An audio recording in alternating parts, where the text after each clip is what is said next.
Welcome to T260. Today we're going to go ahead and talk about 7 things you're going to need for your first camp out. So if you're a new camper, this episode is for you. Number 1, what are you going to be sleeping in?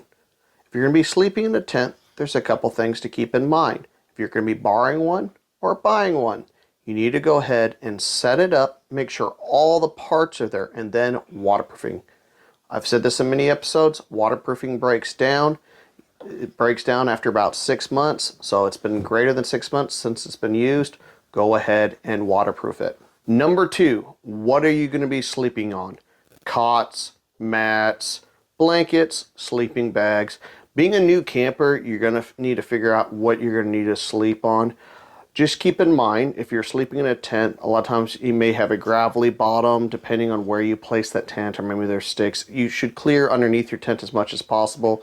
But I would recommend, if you can't afford a cot because you're a new camper and you're buying a million other things, have a mat that you could put down to kind of even out those pebbles.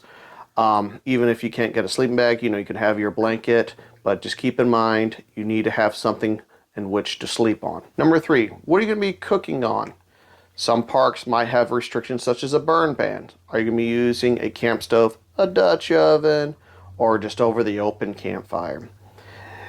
If it's a burn ban, you might want to keep that in mind by reaching out to the state, national, or whatever park it may be to see if there's any restrictions at the time.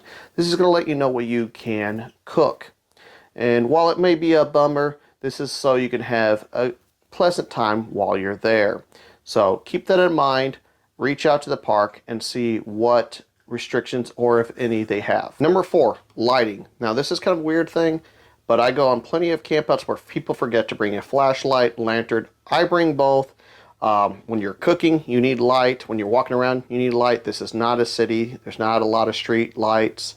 And regardless, it's be desert, maybe mountains, and maybe wherever, just keep in mind it's not going to be well lit up. So I'll have some good flashlight batteries, brand new, and make sure you have plenty of fuel for your lantern. Number 5, skin care. Specifically, bug repellent and sunscreen. Lobster burns, terrible. You want to have a fun time with this camp out, and if there's mosquitoes, you don't want to be annoyed by them. This is also important to reach out to the park, especially when it comes to mosquitoes. If it's mosquito season, maybe it's a better time to go out there, call them. But if you can't, you have to go in that time where it's their mosquito season, have the proper care for your skin. Number 6, coolers. You need to keep your food cool and you need to keep your water cool.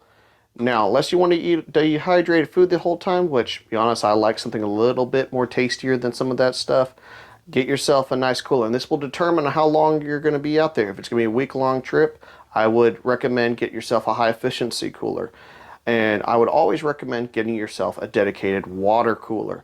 Don't go with bottled waters. It's wasteful. You have a lot of junk afterwards, and it takes up a lot of room in your regular food cooler.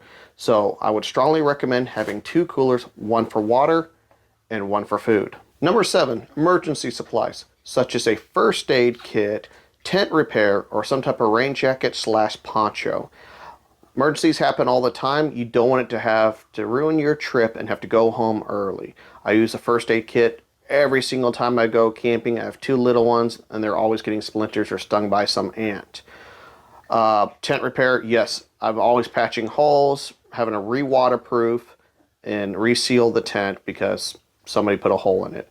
And also, we can't predict the weather very accurately, so rain happens. Be prepared for that. Now, there's a lot of miscellaneous things that I did not cover. Obviously, I didn't cover things like clothing. I think we're all well aware that we do need to go have clothes no matter where we go.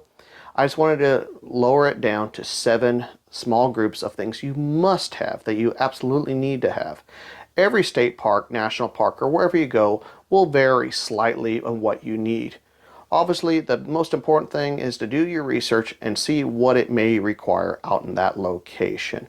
This is Adam with T260, and have a wonderful camping day.